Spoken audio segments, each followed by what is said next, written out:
Today, we're going to talk about the magic of stories with music. And I am Deborah Henson-Conant. I am a composer and a performer. I'm here with Kathleen Wiley, who is a Jungian psychoanalyst, and we both play the harp. So we call this Jung at Harp. I today, Kathleen, asked about talking with stories with music because I am embarking on a project, a huge project in my life, to bring a big story with music, which is called The Golden Cage, out into the world. Now, this story has been in my mind for about 50 years. Mhm. I created it into a musical maybe 45 years ago and presented it, and then had no idea how to take it from sort of the first phase of expressing it and sharing it in a theater to the next phase. And so there's so much to talk about. There's talking about the story itself, which Mhm. is about the traps that we create in our lives. There's the story about what happens when you have a dream when you're young and you don't know how to actually bring it into the world, and how persistence and learning how to reach out can bring that into the world. But today I would love to talk about the story itself, because I just shared a trailer. I made Mhm. my first trailer, and people can see it at Golden Cage Musical. Yeah, goldencagemusical.com. I forgot to put that in the notification, but you can go see the trailer there, and then you can see what we're talking about. And why don't I just briefly describe the story and, Okay. and play just a little bit of the music. So the story is the story about a mythical birdman who has been searching. He's been on a quest his whole life to find the ultimate security of the legendary golden cage. The golden cage. You dream about it when you are a child. The golden cage, the place where everything you've ever dreamt would happen, happens for you. The golden cage. So he's been searching his whole life. He finally finds it high on the top of the top mountaintop in the world, and it's everything he ever imagined, everything he dreamed about, except for one thing. There's a woman living inside it. She says it's made out of cement and iron, and that she is a prisoner. So this story is about the traps that we create in our lives. It's about isolation, it's about perception, and they're both trapped. She's trapped on the inside, he's trapped on the outside. He's trapped because of ambition, his ambition, and Mhm. she's trapped because of her thoughts that hold her in. Now, and I'm going to say, as far as gender goes, this play is actually, I mean, it happens to be he and she because it was just easier to say that way, but the play can be done with any gender, any age, any race, any body type. And one of my dreams is actually to have it in a sort of a repertory, so that you can see it each night. You can see these things with two women or two men, a man and a woman and a man, so that you can begin to look at how we.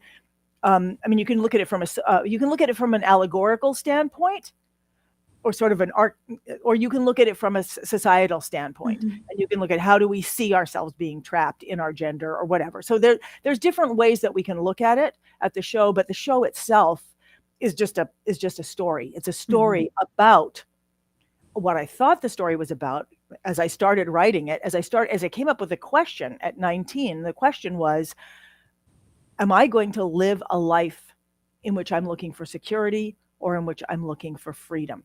That Mhm. was the question that I asked myself, and that is where these characters came from. And it became a conversation between freedom and and security. And the characters were initially just called A and B.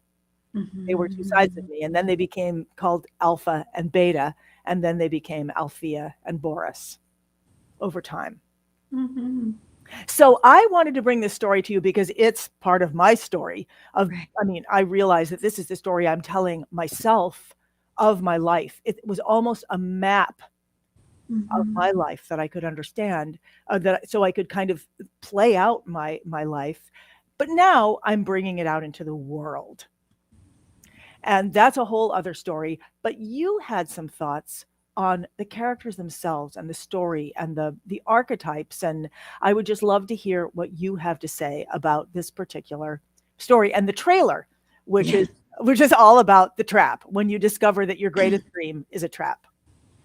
Yeah, there's lots. I've been making some notes so I didn't forget things. One of the things that I want to speak to start with is the magic of stories with music, our title today, and how music is a vibration, and particularly we see it on the harp. The string vibrates, and there's a resonance that goes out. And that the esoteric spiritual traditions also talk about the vibration of our words, and that words in their highest sense, and the reason that great poets speak cross culturally because of the human experience, is they're able to use words that have a certain resonance that vibrates, a sympathetic vibration that people identify with. So, part of what you have done in this story, as well as other stories that you and any of us create, is you have found an expression for certain resonances that we all feel, for certain feeling states and body sensations, with the accompanying images and thoughts that we all have. And your question that you said you started with at 19 of, do I seek security or freedom? It's very interesting, uh, positing of the two as opposites. And that in some ways that your life, as well as all of our lives, with our most fundamental question, is a seeking of a unifying third, of something where the two come together and the best of both creates something that transcends either, you know.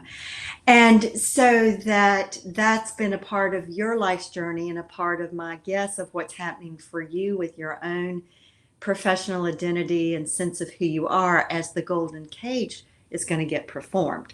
So I just wanted to say all of that as a backdrop. And my response to the trailer was very much how, and in Jungian language, we talk about it, we get trapped in our historical complexes, internal feedback loops, the woman in the cage, where it's this beautiful golden cage that may even have bars she could easily slip through at any time. But in her mind, subjectively, in her response to what she feels in her body inside of the cage, is this image of concrete that traps her. Yeah. That's right. Yeah. Yeah. And that how we all have those kinds of feedback loops, it's what I call them. Jung would have called them complexes, where we kind of are caught in the cement of our own thinking and our own interpretation of Mhm. what we've experienced in our life, and of the outer world situations with our families and our communities and our environments and our upbringing, as well as our own internal response to our longings and our desires and our instincts. Well, it's interesting because I mean, one of the things I wrote down as you were talking was that we each have a part of the story. We each have a part of the Mm. life story. And this is why it's so important. I mean, this is why I'm teaching in the next quarter how to tell your story with music. That's part of what is in the academy. Because we can see these stories when people tell them to us. And one of the things that's interesting about the Golden Cage is that we, the audience, and Boris on the outside can see that she's, yeah, of course she can get out, of course. But that's not at all what it's like from the inside. So it's easy to be arrogant, for him to be arrogant and, like, well, I can. and to even think that what we see of what others are experiencing is, a fantasy or something like that. But once we are in that situation, which is what happens, Mhm. it's a very, very, very different. It's very different once we are inside ourselves, and and and and there's no, one of the reasons I wasn't able to, I've been working on the show for years, and one of the reasons is I kept fighting the end of the show. I kept fighting the end. I was like, she has to learn how to do it herself. He has to, it has to be like this. And it took me years to allow the possibility that what gave them each freedom was actually reaching out to each other, that there was no Mhm. possible way for either of them to have freedom or security without the other person. And that doesn't mean you have to be married to somebody or something like that. It was without the other person's perspective and the other person's, experience. It was without connecting with another person. Our reality can't change. Yes, and I would also say, and our inner reality can't change if we don't reach out to the other side of who we are. Because from a Mm. Jungian perspective, we would look at both Boris and Althea as parts of ourself. And that perhaps Boris symbolizes an attitude that we have in the outer world that is attached to our persona, the roles we play, the face that we want to show the world, what we think we should be, what we aspire to be to feel successful or have achievement. And then Althea is all of those hidden parts of us where we feel insecure, we feel self doubt, we're uncertain, we've had negative feedback. And yet they need to inform each other. Both those parts of us somehow, they're parts, they're not the whole. And they have to begin to communicate with one another in order for the whole of us to emerge.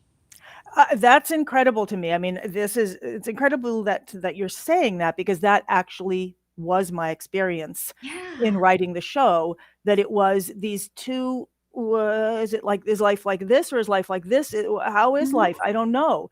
And can those two halves of my life speak to each other? Can the Yeah. part that is afraid and stuck and can't move, and the part that's a daring adventurer, and those two parts have been living together, and from what I'm hearing from you, this isn't just me, Right.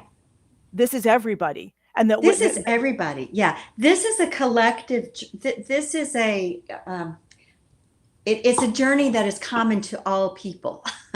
And it is definitely a journey I think that Westerners can identify with, and that, like Boris, we have these ideals of what will give us security and what it is that we really need to be free, only sometimes to find it and realize some part of us does not feel free in that at all. So you've got the big corporate job and the big income and the big house, and yet you feel trapped and unable to do the things you love to do, whether it's play your music more, or it's play with your kids more, or hang out with a partner, or have time to cultivate a relationship. Or you get so caught in the sense of the stone and cement, the inertia of hurts and of disappointments and of resentments, that we don't take action that we could very easily take, is within our ability. We don't take it. And this is I mean, we all have this in some way or another, that we have to Mm. begin to bring these parts of ourselves to communicate with one another so they can learn from each other, and so that something new can be born of them, their union. I'm blown away by what you're saying, and the truth that it's bringing to me. And I also want to just say hello to people that are here and say that this is a conversation, and it's language in improvisation, starting out not with an intention, but starting out with an intention to discover together, and that means together with you as well. So those of you who are watching, I don't know the complete logistics of this, but theoretically, you should be able to chat, right in the chat, and we should be able to see it. And so you should be able to communicate with us and be part of the conversation. So we invite you to do that. And what we're talking about is we're talking about a show called The Golden Cage, which is a story that I've been writing for many years, and it's going to be in New York starting in April, and then we're making a film of it, and we're going to be submitting it to the streaming musicals platform, which is think of Netflix for original musicals, so that it can be seen throughout the world. Mm-hmm. And then beyond that, once people can see it, then it can be licensed. So anyone can perform it. That's a high school, a college, an opera company, Broadway, Disney, whatever. So that's the journey that I'm on with this piece. And we're just talking about the story itself. It's a story with music. Mm-hmm. And it's the story of a birdman who's been searching his whole life for the ultimate security symbol, which is this golden cage. And when he just finally finds it, there's a woman living inside of it. She experiences it. She says it's made out of cement and iron and that she's a prisoner. And so the story is about their relationship vis-a-vis this cage. And okay, and someone's testing the chat. Yay, great. Chat is working. We can see you. So that's good. So anyway, what I love about what Kathleen has said is that, well, one thing that I was realizing is that each of us has a story with music. And that's one of the things that I love teaching, that story with music, because the music can give us more resonance to the story, and it also gives space in the story for others to hear. And so that's one thing we're talking about. And the other thing we're talking about is these two specific characters and how they represent us in our search, our adventurousness, and also the parts of us that are afraid and are and trap ourselves. And I can't sing this song because I wrote this for piano, but at the very end, you reminded me, Kathleen, one of the most recent songs that I've written is about the cage. And it says, you build your cage from dreams that died and every heartache that you ever held inside. You forge the bars from every pain and sorrow you have known. And in your cage, you are alone. And that's what she realizes at the end, but he realizes at the end, the quest, the flight, the endless night, the thirst for glory that you doubt you'll ever find. And all the time you're aching for a trust you fear you'll never know. You're torn, you're tossed outside the cage, you're lost. So this happened because a friend who was being my accountability buddy for this asked me one day, where are these characters at the beginning of the show and where are they at the end? And I struggled with that and realized, she is alone and he is lost. And again, the gender is that's just practical. It's for anybody listening. And so, and these are the two sides of me. Yeah, and I'm thinking about, again, if we think about it symbolically, that the masculine principle, whether we're male, female, transgender, whatever, the masculine principle is that dynamic energy that takes us into the outer world. And Boris does represent, I think, that outer world push we have for success, whatever that means, for accomplishment, for whatever to us feels like success, whether it's the 800 square foot apartment, the 3,000 square foot house, the 10,000 square foot mansion, or, it's living on a farm and, driving a 1980s car, or it's, living in the big city downtown high rise, driving the latest Porsche. Porsche. See, I can't even say it right. That's somewhere that dynamic energy we have to move out and create our place in the world. And we need to create our place in the world. That is part of what developmental is a developmental task, that we need to create our place in the world, and a place in the world that's generative and relational. That it isn't just about our meeting our need, but that in the process, we're also helping other people around us. That's developmentally appropriate and something that we all have an instinctive impulse for.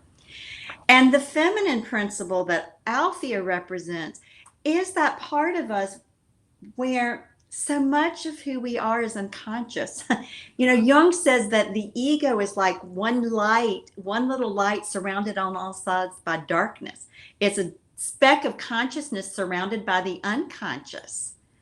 And Althea gets caught because her perception of all that comes up in the unconscious in her body with her sensations and her emotions and her affects and the images that come out of that create the prison. Yeah, although the prison is real, it truly is real. And as you were just saying that, I was realizing, well, I want to go back and ask you about helping others because that is a theme in this. Mm-hmm. But I realized that, if I'm thinking about her, like, at what moment did she get stuck? And I believe it was when she realized the mistake that she'd made of getting herself into the cage. And then Mm. even though from the outside it would look like, well, so get yourself out. Get yourself out. I mean, you got in, gotta get out. But that's not possible. And it's not just her. It because there's a turnaround in the show where you see things very differently than how it looks in the beginning. I mean, it looks in the beginning like she's an idiot. She's a drama queen. What's she doing in there? I mean, that's what she looks like. But there's a turnaround where you begin to understand why that happened and how that happened. And Yeah, I'm sorry, but I think what you're saying again is true for all of us is that we, at some point, if we are ever going to be free and have enough security within to be free, then we realize that the prisons we've created are ones we got ourselves into. And then often we don't know how to get ourselves out. right, And that is part of the journey of individuation. And what gets people into analysis is they realize I'm caught in something I don't want to be in, but I don't know how to come. I don't know how to get out. If there's no window, there's no door. It's cinder blocks all around me. And I just want to say, and from a Jungian perspective, Jung was very clear: psychic reality is real.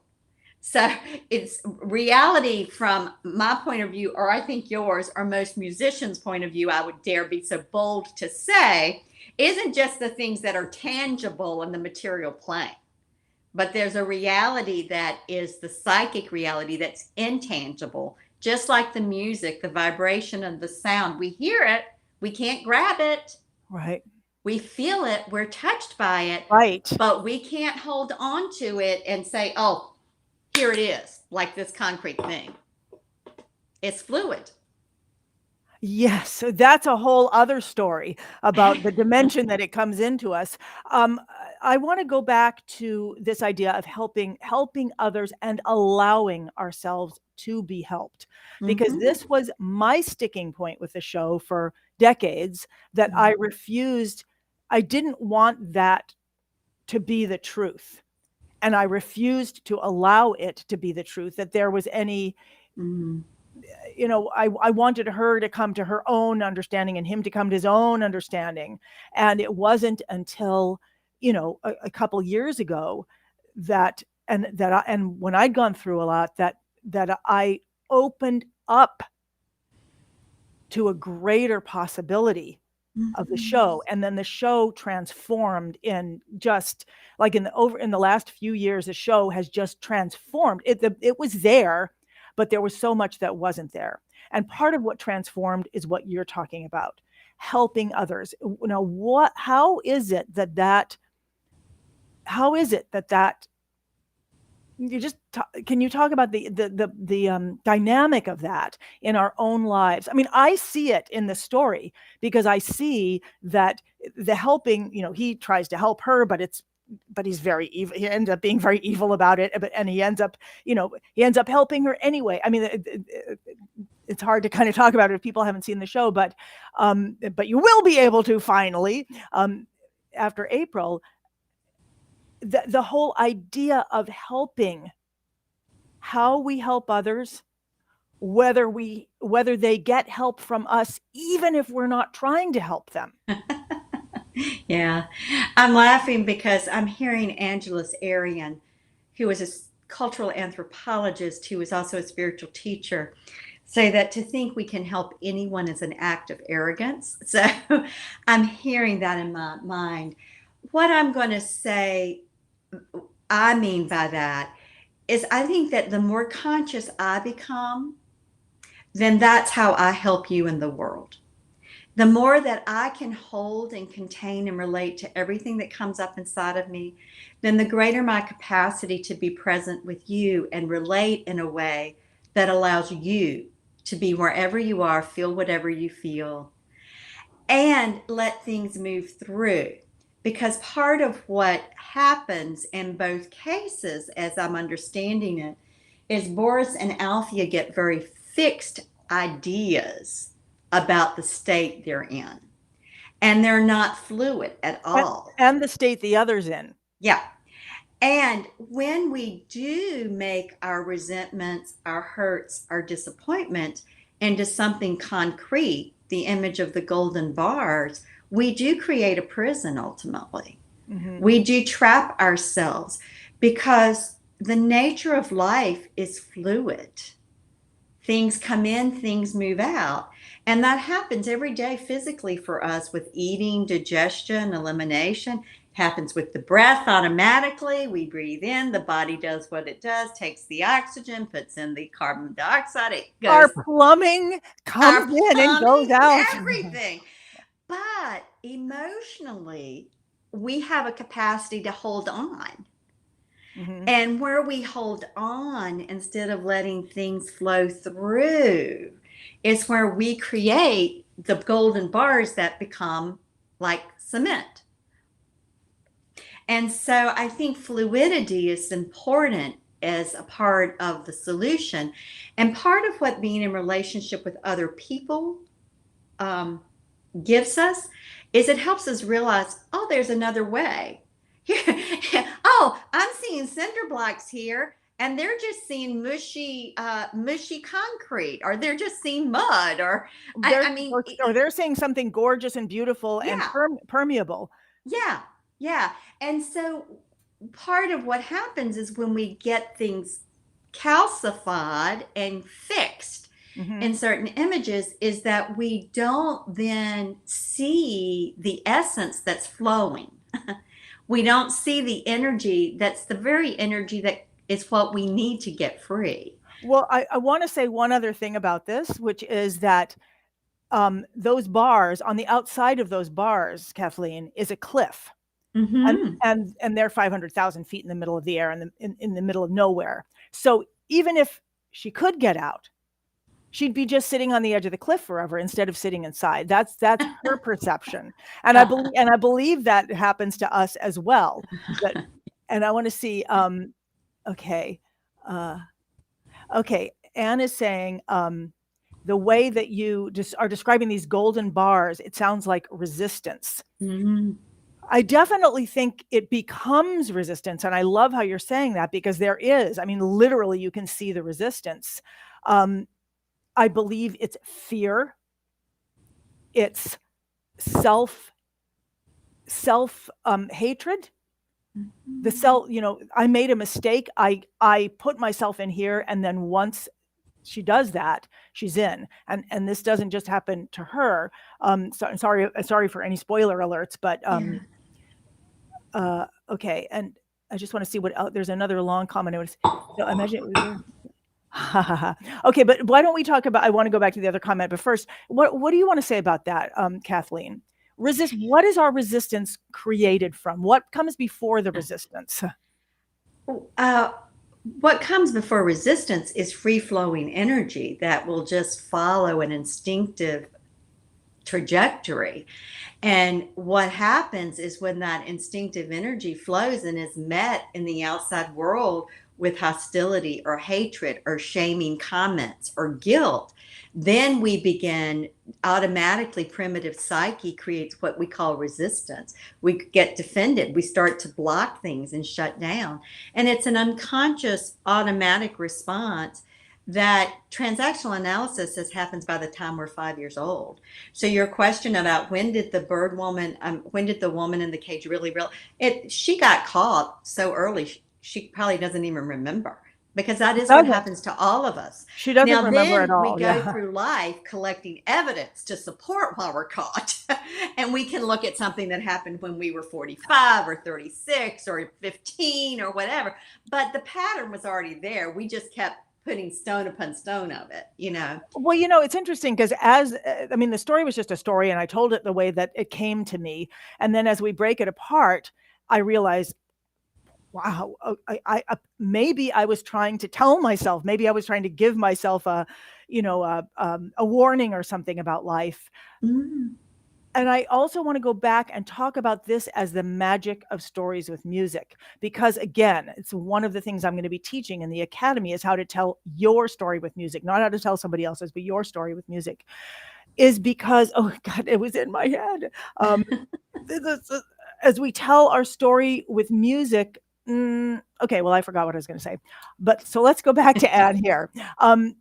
Let me just see what Anne has to say here. And this is a longer one. It says, how fascinating, Deborah Henson-Conant, this is truly a life's work. Correct. And I think we all have these life's work. And that's what I was going to say, is that when you start putting the story to music is when you start having the conversations that come out of that, which is what's happening now for me with this story, I don't get the insight by myself. I get the insight into my life through the conversations. And I get that insight not because I come up with it, but because someone else sees it. Just like Anne just said a second ago, the way you're describing the bars sounds like resistance. And then I can see, right, yeah, that's what I was feeling in my life. That's what I put into the story. It was an allegory that I didn't know. I didn't know it wasn't like a moral. I didn't know the moral of the story. So I just want to read what Yeah. she's saying. I imagine it will be very hard to ever feel like the show is complete because life goes on and you will continue to have breakthroughs once the show is over. Right. That's true. But one of the things for me that I'm excited about, and this is a metaphor for the show itself as well, is that the show can never be complete until others are performing it, until it becomes the way for others to tell their story. And that's how it will keep alive, and it will keep changing. And directors, sorry, directors will present it in different ways, and different actors will do it. And every time a different actor that looks different from you in a different way, or like you in a different way, that will open up more of the story.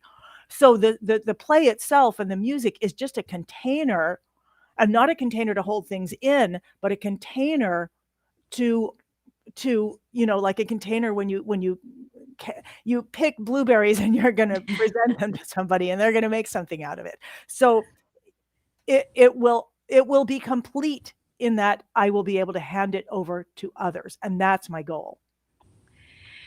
Yeah, I mean, it's interesting again what to think about.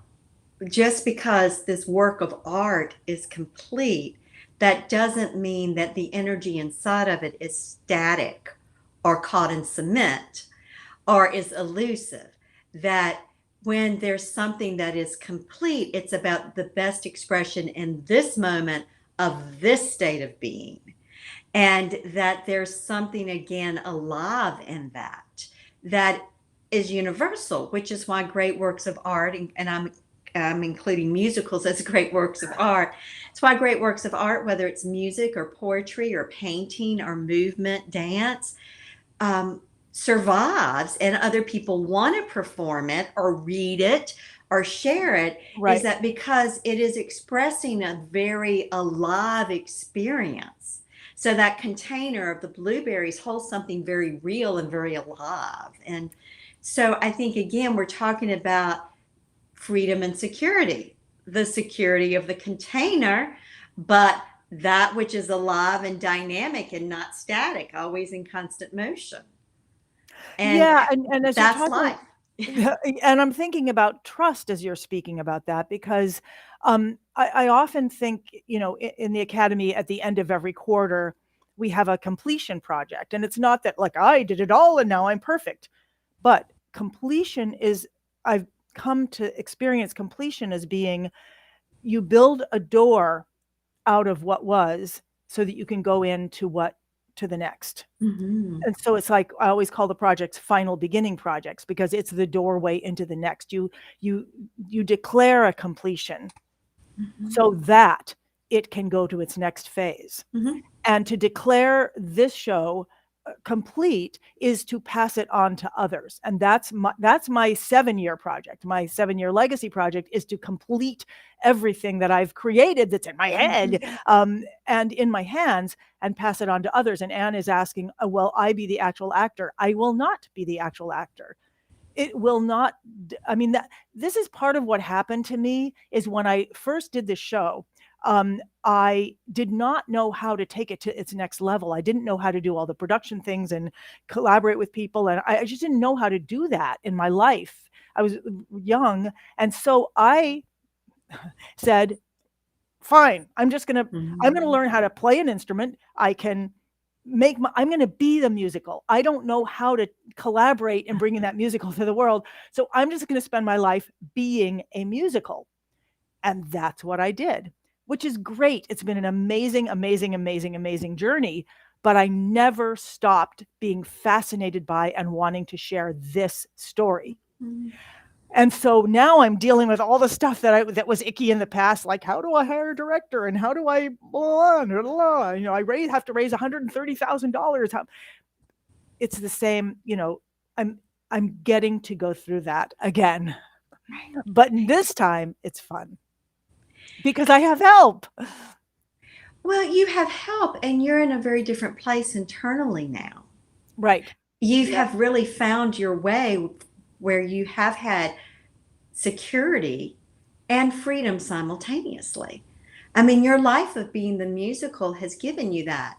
Now, maybe it's not always given you that in some of the ways Boris imagined or that Althea imagined, but there is a way that you've had your own life's journeys brought you to a unifying place in order for you to be able to share it. I mean, that's again true for any of us, whatever it is that we're sharing. Right. Can you say that again? Yeah, just say that. That's really powerful. Well, that your own journey has led you to a uniting third, that where you have enough security and the freedom that you created living your life as a musical, and you had enough freedom and the security that being the musical of your life gave you. And again, it might have looked very different than Boris imagined in the beginning or Althea part of you, but we can't share something we've not already experienced. I mean, Jung says every person's theory is a self-confession. Every statement we make is a self-confession. Every work we do is a self-confession. It's so, in a way, you can share this now because you have help in the outer world, but also because internally Althea and Boris are together. That those parts of your own nature, you know, we've got to have enough security. That's what gives us trust. But we've got to have enough freedom that we can live into who we are. If our trust and the sense of security is tied to staying in a box, there's no freedom. But we also can't have freedom without some structure. Back to your right. That's what I've been exactly. It's great. I'm just going to read some of these. I love how you're saying these things. Just like it's like you're picking them out of my head. I love it. Anne is saying, I wonder how it will feel if someone takes your show and does something with it that feels like a distortion or a misrepresentation of your intention. That would be challenging. Yeah, that would be challenging. Could be interesting. What if somebody takes the show and what I've been experiencing and shows me something that's deeper? I mean, what's happening to me right now is I'm seeing, by sharing it, I'm seeing something deeper in it than I could have seen alone. So both of those are possible. And Kim is saying, I love your concept of a final beginning. Let me just pull this up here. I love your concept of a final beginning project for anything, because it takes away so much of that pressure to finish only when something is perfect. which has allowed me to feel so much more success than failure. That's great. And how is my realization? That's something that I do in the academy. That was my realization, that because I have struggled in my life to complete and share my work, which is one reason I've been a performer all my life. I'm comfortable there, but I'm afraid I've been afraid I'm going to write it out wrong, and then people will misinterpret it and blah, blah, blah, blah, all of that stuff. And so now I'm beginning to understand it's a process. It's not like I have to put it out there perfectly. I put it out there, and then we look at it, and then we talk at it. I put out a trailer, we keep going that way. Realizing that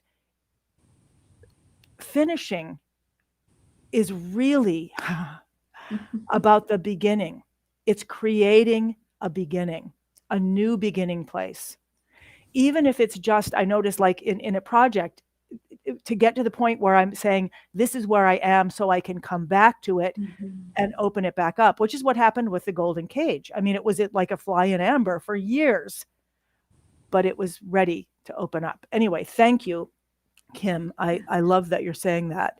I'm going to bring up, wait a second. I haven't read this one yet, but we'll just bring it up. This artistic creation is a vessel, and now is created. It can hold new as it passes through time. See it and it comes. And thank you, Tovala. And I believe this is true. And this is why I love to teach people how to tell their stories with music, because as that story, even a very simple one, becomes a vessel for us to even understand our own story as we tell it.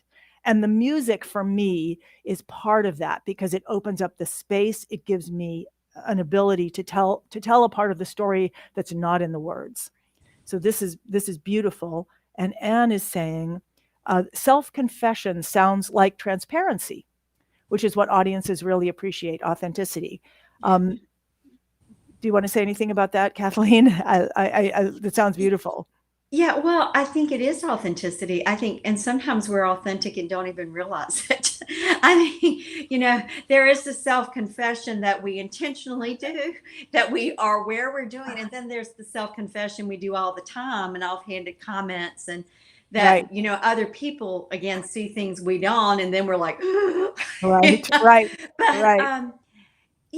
I think part of what's important, and maybe to kind of wrap this up for today, the magic of stories with music really has to do with living the transformative journey of one's own life and being willing to share that, to share it in words, to share it at your instrument, to share it artistically, whatever your music is.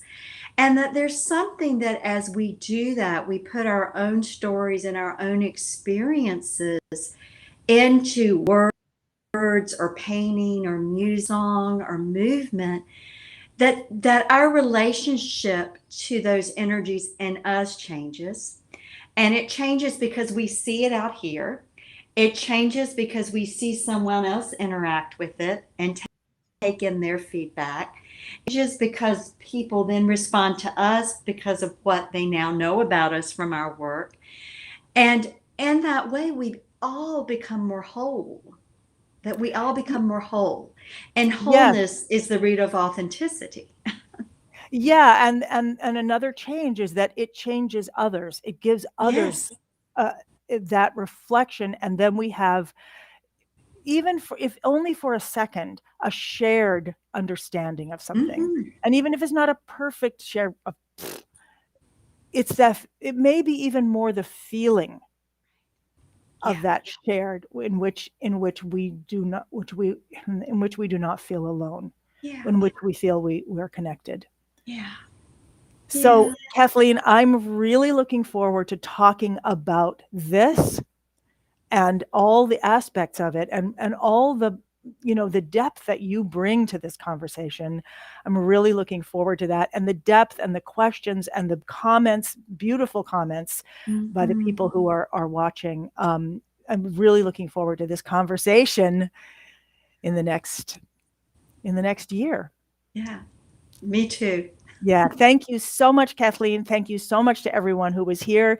If you want to go learn more about it, about the show, go to goldencagemusical.com and you can learn about it. And Kathleen, I will see you in the new year.